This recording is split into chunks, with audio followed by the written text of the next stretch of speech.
Good morning. कैसे हैं आप लोग? पिछले लेक्चर में लेक्चर नंबर 29 में फर्स्ट पार्ट का लेक्चर नंबर 28 तक आपने मेन बुक का पार्ट 2 का प्रश्न उत्तर कंप्लीट कर लिया है और 29 में फर्स्ट पार्ट का ही एक क्वेश्चन आंसर बाकी था, उसको मैंने कर दिया है। व्याकरण का मेन बुक आप लोग 28 तक देखे, 29 में आप लोगों ने फर्स्ट पार्ट का ही क्वेश्चन आंसर बाकी था, उसको मैंने करवा दिया। और ये लेक्चर नंबर 30 है, इसमें नई वाली किताब से पार्ट 2 का प्रश्न उत्तर मैं करवाने जा रही हूँ। पार्ट 2 का प्रश्न उत्तर इसे नई वाली किताब से, ऐसे तो पढ़ाने के लिए मैंने पार्ट 4 तक पढ़ा दिया है पुराने वाले व्याकरण से, लेकिन नई वाले व्याकरण से मैं प्रश्न उत्तर करवा रही हूँ दोबारा, ताकि आप लोगों को परीक्षा में कोई परेशानी नहीं हो। तो पार्ट 2 का प्रश्न उत्तर यहाँ पर मैंने लिखा है। तो यहाँ पार्ट 2 में पहला प्रश्न में दिया गया है कि वर्ण किसे कहते हैं। ये सारे प्रश्न आप लोगों ने पुराने वाले लेक्चर में पढ़ लिया है पुराने वाली किताब से, लेकिन क्वेश्चन में कुछ पैटर्न बदला है, इसलिए मैं इसको पुनः करवा रही हूँ। तो यहाँ सबसे पहला प्रश्न है कि वर्ण किसे कहते हैं। तो इसका उत्तर है कि वर्ण वह मूलध्वनि है जिसके खंड या टुकड़े नहीं किए जा सकते। इसको दो तरह से मैंने लिखा है, यहाँ अल्प विराम देकर के। ये दो परिभाषा है, चाहे आप इसको याद करें चाहे इसको याद करें, कोई फर्क नहीं पड़ता, दोनों परिभाषा वर्ण का ही है।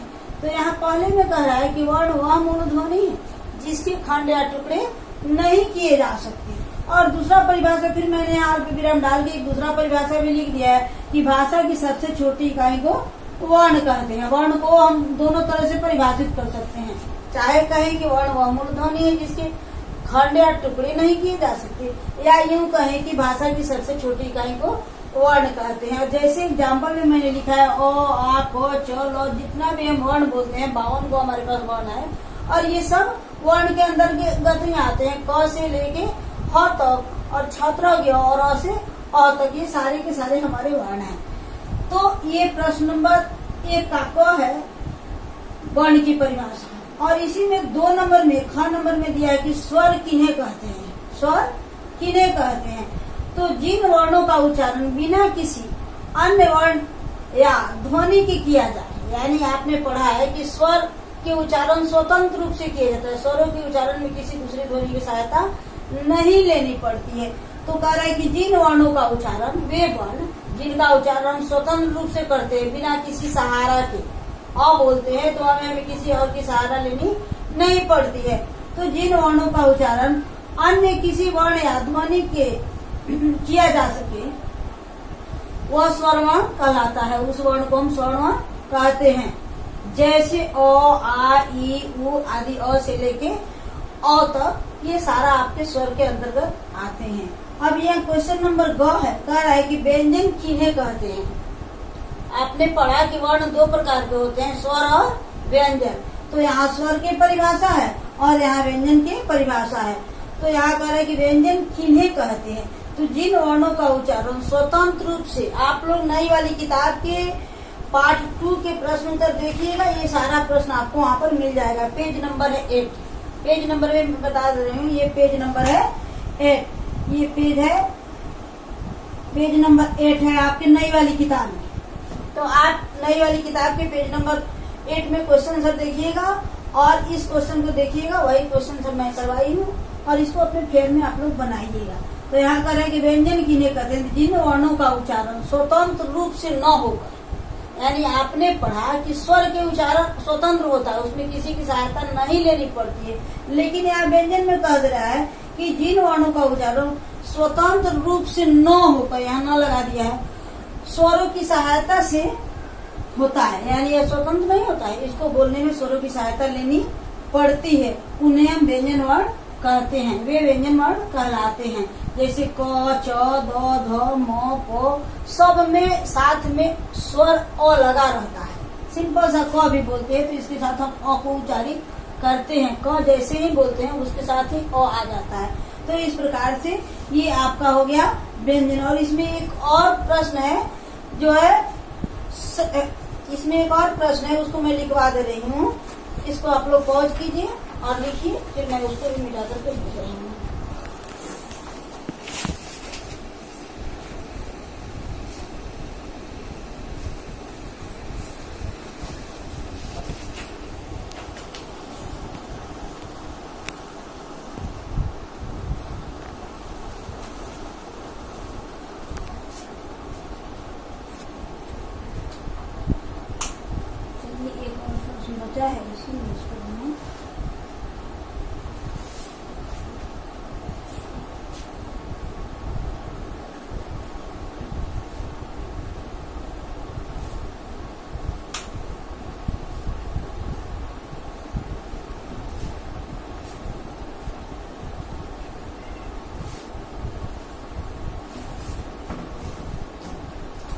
प्रश्न है आपका, संयुक्त व्यंजन किन्हें कहते हैं? ये प्रश्न नंबर घ है।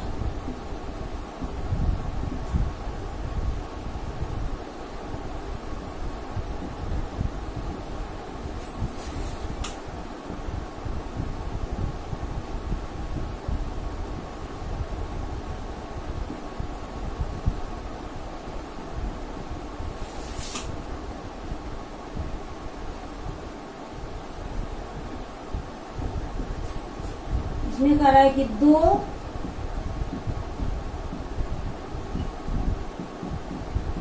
व्यंजन वर्णों के मेल से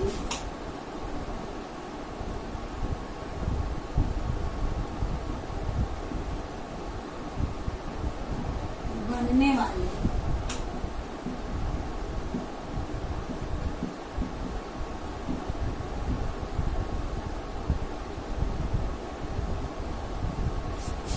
संयुक्त वर्ण कहलाते हैं।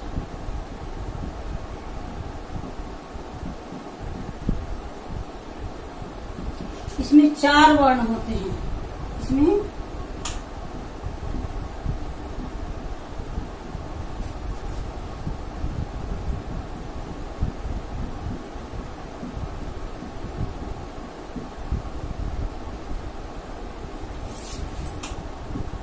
ये छ, और श्रव, ये संयुक्त व्यंजन वर्णों की संख्या है।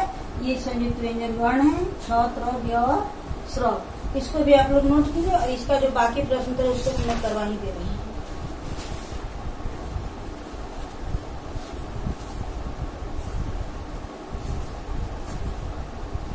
मैं मिटा रही हूँ।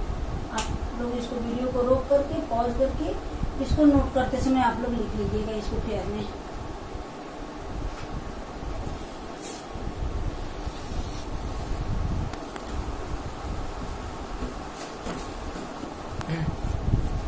प्रश्न नंबर 2 में दिया गया है, इसको आप किताब से ही देखिए ध्यान से।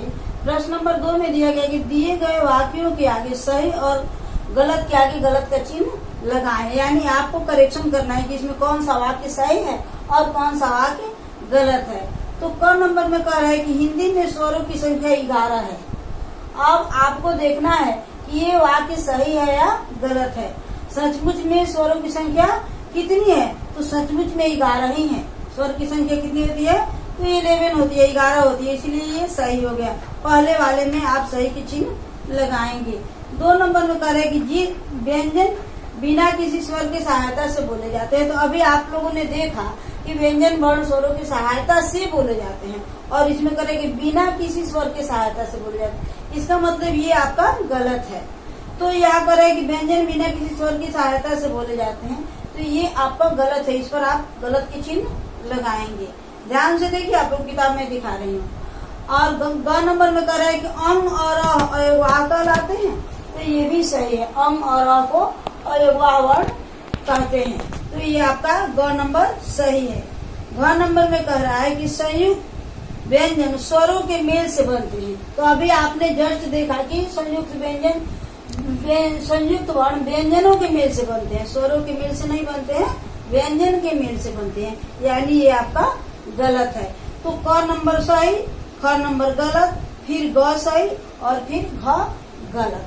तो इस प्रकार से प्रश्न नंबर 2 भी आप अपने किताब में कर लेंगे और अगले लेक्चर में मैं इसको फाइनल करवाऊंगी। 3, 4, 5, 6, 7, 8 क्वेश्चन है इसमें, जिसमें 2 आपने किया, 6 क्वेश्चन है। अगले लेक्चर में मैं उसको करवाऊंगी। इसको आप लोग अपने फेयर में कर लेंगे, बनाने वाला किताब में किताब वाला बना लेंगे और फिर हम आपसे अगले लेक्चर में मिलते हैं।